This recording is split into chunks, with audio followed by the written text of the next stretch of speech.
From the inner sense of time comes the ancient poet's rhyme, bringing us the master key to open up the mystery. From the depth of time and space, we arrive in quiet grace, finding what is meant to be as we explore the mystery, pouring forth from days gone by. We can hear the poet sigh from the depth of ecstasy, moving into mystery.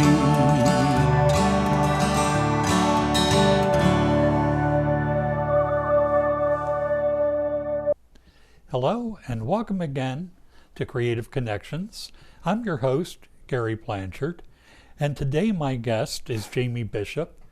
And Jamie is a traditional folk singer, community sing leader, and craftswoman who plays concertina, ukulele, and whistle, and loves singing traditional maritime folk and work songs. Jamie, welcome. Thank you, Gary. How are you? I'm well. Good. So what I find interesting is that you are not so much interested in the musician as like solo performer, but musician as part of community. Oh yeah, I'm absolutely. I think music should be a community activity, not a spectator sport.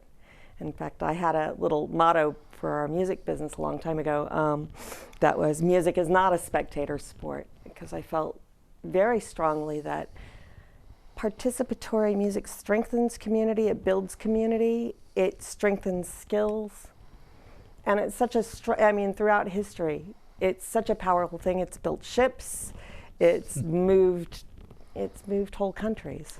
Yeah, and it's funny because the whole thing, there were always people who were musicians, but it, I think, is only from about the time of recorded music and broadcast that it moved towards being more of a spectator sport. Mm-hmm. And, folk music, which we both love, mm-hmm.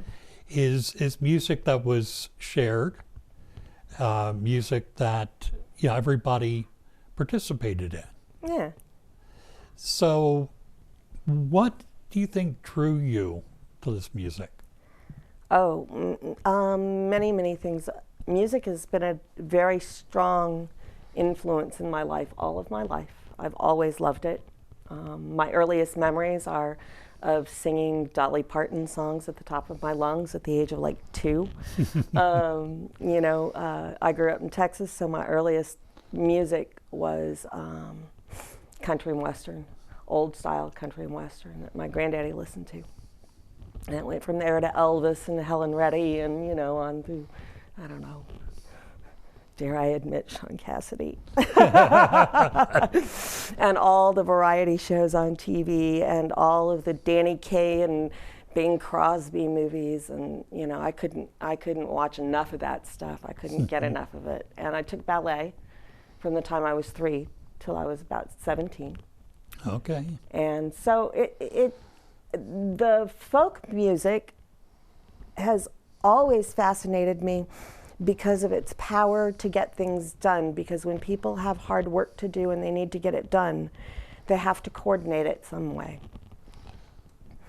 And that kind of power in just participating and making sound is just incredible. It is. And as part of this, you have become involved with the Portsmouth Maritime Folk Festival. Yes. You are the volunteer coordinator. Yes. And on the planning committee? I'm the chair of the planning committee. Chair of the planning committee. So tell me about the Portsmouth Maritime Folk Festival. Well, the Portsmouth Maritime Folk Festival was started about 20 years ago by Jeff Warner and Peter Constantino. I'm sorry, Peter. Contrastano, thank you. And it's modeled on small maritime festivals in the small towns and villages of the British Isles. And Portsmouth itself has a very, very rich maritime history. It was part of the triangle trade. It was very important. There was a lot of slave trade through there. It was shipyards. It has a very rich history. So there's also a rich musical history. And the Warners lived there, and they collected songs. And Jeff Warner is the father of this festival and has such a passion for listening to the people sing. And that's how I ended up with the Portsmouth Maritime Folk Festival. Let's see, what did I say? It happens on September, the last full weekend of September every year. This year it's the 24th and the 25th. Let's see, what else can I tell you about it? Well, we've got music all over the streets. We have 4 or 5 venues. We're still working on that right now. And we have performers from all over the Northeast as well as from a local area who come to share maritime history and music with everybody. And this year, we have some spectacular performers. I'm very excited. We have Vienna Carroll. She's a singer and a playwright and an actor and an historian. Her special is Black Maritime History. And she grew up, what does she say here? She grew up learning music from some wonderful women, including her fearsome great-grandmother who played guitar to Minnie Pearl and the Grand Ole Opry Radio on Saturday nights. But she has plays, and she's got some CDs out. She's just wonderful. Yeah. And we also have Cliff Haslam is one of our mainliners, and he's part of the Jovial Crew that's been playing for close to 50 years down in Essex. Okay. And what else have we got? Our other mainliner is David Coffin, who is Master of Ceremony for Christmas Revels for 40 years. Yeah, so this is, a rather big deal in the music community. As you probably recall, for a short period of time in the beginning of the pandemic, sea shanties became cool. Yes, they did. Yes, they did. What was it about the sea shanty, do you think, that drew people? Shanties are tools. They're not songs. They're rhythmic, and they call people to coordinate together. And when people are isolated and need connection, they want to connect through music, and they want to connect through rhythm. And when you have a song, I can't even sing that song. I don't know it. I promise, I really don't even know it. I can sing along with it if somebody else is singing it, but da da da da da da da. Yeah, that one. Yeah, the one that. Yeah, that one went bananas, and we in the shanty community were like over the moon.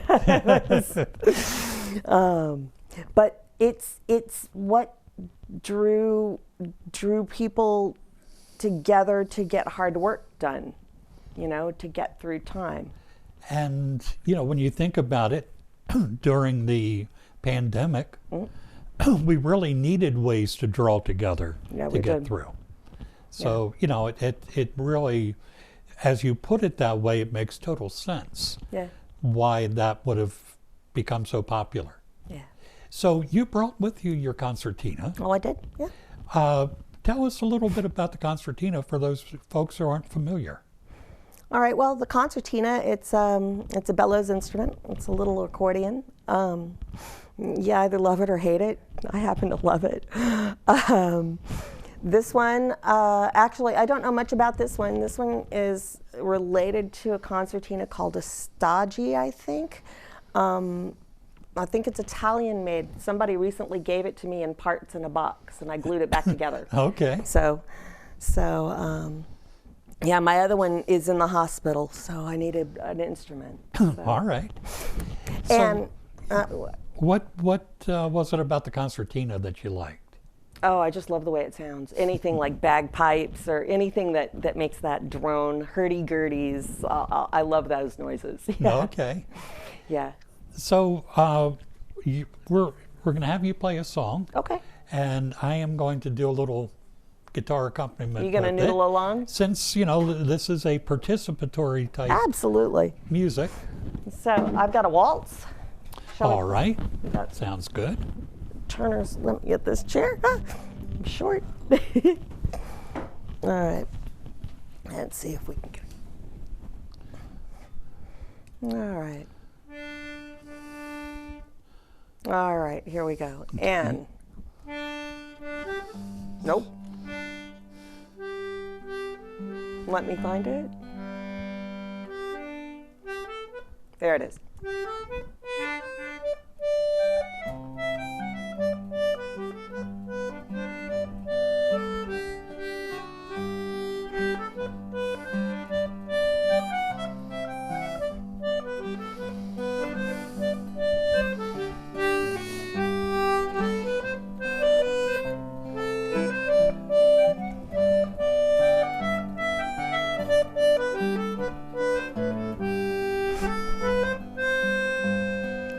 I just lost it, Gary. I just lost my train. Yeah, I'm very sorry. that's okay. A lot of times my But- train doesn't even make it to the station. Well, that happens with community music often, and then. But if you care to, we can start over if I can, Oh, sure. because I can All do it. I just lost. I just missed a note, and it took me right off the track. Okay. All right, here we go. 1, 2, 3.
Wonderful. We just had to get the train on the track. That's all. I mean, that is the second time you and I have, or maybe the third time we've ever played together. Yeah. And it's like the third time I've played in the room with other people since we came out of our shells. Yeah. So, why do you think it's so important for music to be a shared activity?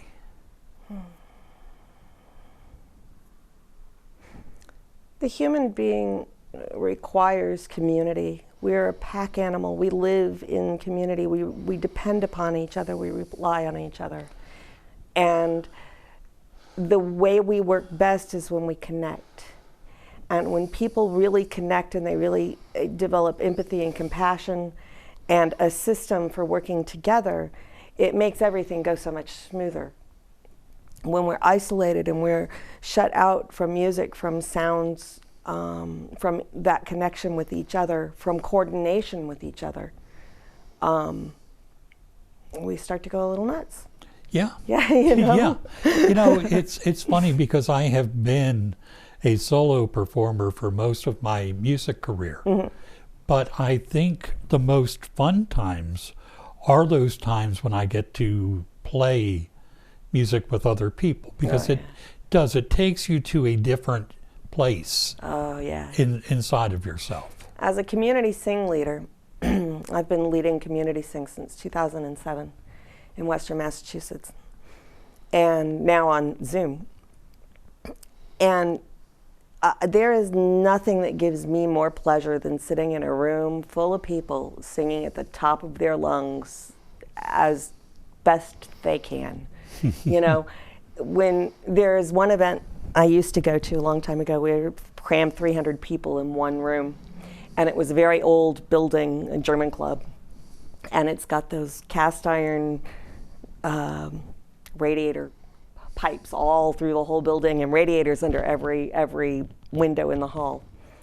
And when you got all 300 people singing in 300-part harmony on and off key or whatever it was, the cast iron would start to ring. And if you were lucky enough, and I always was because I had a beeline for it, to hit the radiators, you could feel the power of the music in the bones of the building. And there's not a feeling like it, and it just leaves you high for days. You don't need drugs when you can do that. Yeah, you know? yeah.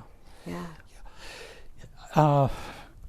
So you have always kind of been interested in sort of also the process of how music gets passed along. Oh, yeah. And you have a book. Oh, yeah. Yeah. Well, yes, I do. I have a book. The Portsmouth Maritime Folk Festival was started by Jeff Warner, who is the son of Anne and Frank Warner. And Anne and Frank Warner, from like 1938, at the beginning of their marriage, they took a month every year to explore New England and the Appalachians and sometimes in Canada, all over, and collected songs from the rural people and put it all together. And in 1984, they published this book. And it's traditional American folk songs from the Anne and Frank Warner collection by Anne Warner, and it's got a foreword by Alan Lomax. And they took Jeff and his brother Garrett with them on these collecting expeditions. Well, I used to live in a tiny town in Western Massachusetts, and my neighbor across the street was Priscilla Dyer Allen, and they apparently collected some songs from her in 1941. And I happened to be acquainted with Jeff through some other activities. And when I found out that his parents had collected a song from my neighbors, I mentioned it to him, and he said, "Oh, I've got those recordings." At that time, Priscilla was 98, and it was her daughters. Were coming out to that house every year. She was in a assisted living facility in Florida with Alzheimer's and advanced stages of Alzheimer's. And Jeff sent me a cassette tape, and I turned it into a CD, and I ran it and popped it into their CD player and didn't tell them what I was going to play. And the second they heard their mama's voice, they got tears. It was so wonderful. We were all standing there smiling and crying and hugging. It was wonderful. So later I got a call, and now this is the most powerful part of this story to me, is I got a call from them, and they had played that CD for their mama down in Florida. Now, this woman had not been able to recognize or even say a word in months and couldn't hardly feed herself. Couldn't feed herself. She had to be fed. And she could sing every word of those songs. I just, amazing how deep music is rooted. Absolutely. In our psyches, I think, they're finding with Alzheimer's and things like that, that music memory stays. Yeah, it does. It's absolutely I think fascinating. that's, kind of the root of what music does for us. And it's also, what I love about that story is that the original recording was on wax cylinder. I think that's right. I should be careful saying that. I think that's my memory that it's correct, because they didn't have tape back in 1941 to travel around with. Yeah. So, to go from wax cylinder to CD. I know. Over Digitized. Digitized. on anything. And Yeah. that's where sometimes technology is not all bad. Right. So, And it seems like such a great intersection that it comes 1941. That song is actually much older than 1941. The song they collected from her is it's a part of a child ballad, or based on a child ballad from it's about Scottish border raiders from the mid-1500s. So this Okay. might be as early as the mid-1500s or the mid-1600s, telling about 100 years ago or whatever. But this is one of the rare survivals of the Scottish border raid ballads. Okay. So it's kind of really cool that they collected Yeah. it from her. And I think that's another great thing about folk music, is that there's so much history in the music. Oh yeah, You brought your ukulele, did you not? I did. Yeah, would you play something for us? Ooh, okay.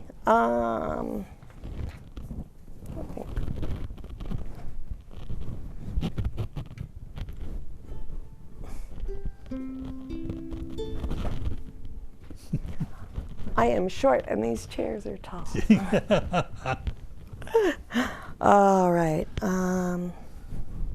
Let's see. I know what I'll play. This is a Quebecois, a traditional Quebecois folk song. I'm not going to sing it, but I will play the melody for you. It's called Papillon, tu es volage.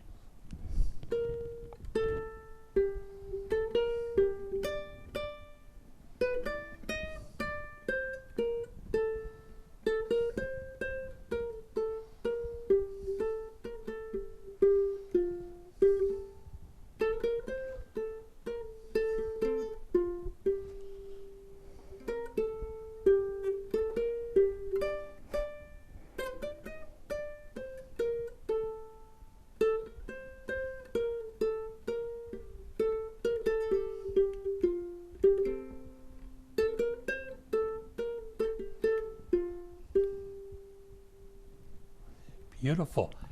That ukulele, that is not a new ukulele, is it? No, all of my instruments are really old. Yeah, because I see it's a Royce Mech model. It's a Royce Mech Vita uke. And I don't know how many people really know Royce Mech in this day and age. Right. But, he was certainly somebody who popularized the ukulele, in the 20s, I would say, or was it 20s and 30s. 20s and 30s? Yeah. Yeah. It was the Royce Mech ukulele method were my earliest ukulele method books from like first and second grade. So that, we had the big felt picks. My elementary school, we had to learn how to play ukulele, all of us. Oh, really? Yeah. Okay, yeah. So I think it was every Tuesday and Thursday from K through 4, we all came to school bearing our little ukulele bags. Oh, I wish they would have done that in my school. We had those flute type things. Recorders. Well, it wasn't really a recorder. I forget what they called it now. Penny it was whistle? similar to a recorder, but nowhere near as good as a recorder. Penny whistle? No. They were they were like a cheap recorder. Yeah. Okay. But yeah, but that's really a beautiful Yeah. instrument. And that was a beautiful song. Thank you. So ukulele is something that you've been playing for quite a while. Yeah. Yeah. How different is what you do now from what you learned back then? Oh, it's really different because when I first started playing, we were playing Polly Wolly Doodle, and Swing Low, Sweet Chariot, and all those kind of, with the banjo on my knee, and here comes the train round the mountain. We're all going to have chicken and dumplings. That was the fun part.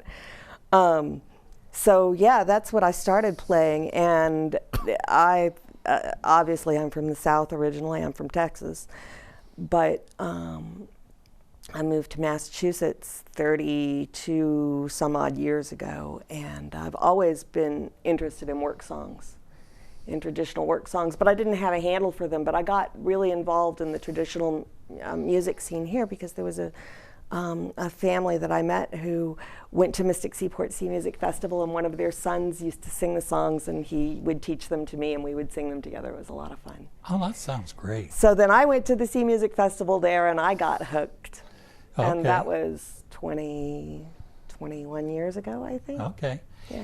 During the pandemic, what happened with group singing? Because I know that sometimes group singing over Zoom is difficult because of the way sound cuts in and out.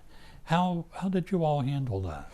Well, we don't have much group singing. We have Zoom singing, where we call them Zoom sings. They're virtual sings that Portsmouth Maritime Folk Festival sponsors one every second Saturday of every month. And people sign in, and if they want to lead a song, they can, and we all sing along quietly on mute in the background with whoever's singing. You know? All right, so you're kind of all singing together. Right. But only hearing yourself and whoever's leading the sing. Exactly. And then somebody developed something called bucket singing. I've only done it once, but somehow, I don't know, they put people in buckets, and somebody starts the song, and the song goes down, and the second person can hear, and then the third person can hear all the three. And by the time you get to the end, everybody can somehow hear everybody. I don't know how it works, but you know, again, it's creative. Yeah, it's very creative. You know, it really led to creativity. Yeah. So, if people want to attend the Portsmouth Maritime Folk Festival this year, where can they get information? They can go to PMF Fest, F-E-S-T, so there are two F's, .org. Okay. And look it up, or find us on Facebook, Portsmouth Maritime Folk Festival. And we have a lot of stuff coming up. Let's see. We've got our next second Saturday Sing is on May 14th. We have a fundraiser on June 22nd at Flatbread Pizza in Portsmouth. Okay. We've got a lot of talented people on our board, and so we're gonna have a concert of all of our own in July, and then our festival will be the 24th and 25th of September. And I should mention, our board, we are all volunteers. We don't do this professionally. We all have other lives, and the festival is always free, and it's run on the donations of people who love this music and the volunteer labor of people who love this music. None of us get paid. The musicians, we pay our musicians. Okay. So all of our income basically goes to pay our musicians. And that's wonderful, and there's no admission charge. Nope, it's absolutely free. So come on up to Portsmouth, New Hampshire on the 24th and 25th, and we'll be in the streets. Just find singing somewhere. And a beautiful time of year to travel there as well. Yes, it is. Jamie, thank you so much for coming in, sharing your music, sharing information about the festival, and I really appreciate it. And I will see you all next time on Creative Connections.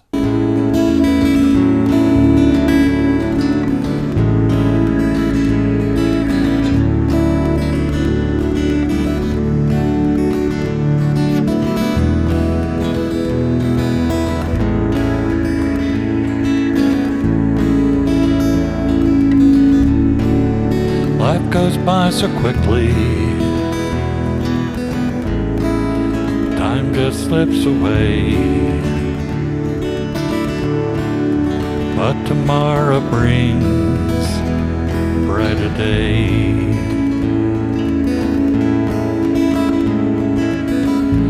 Riding on a shooting star, heading out toward a dream.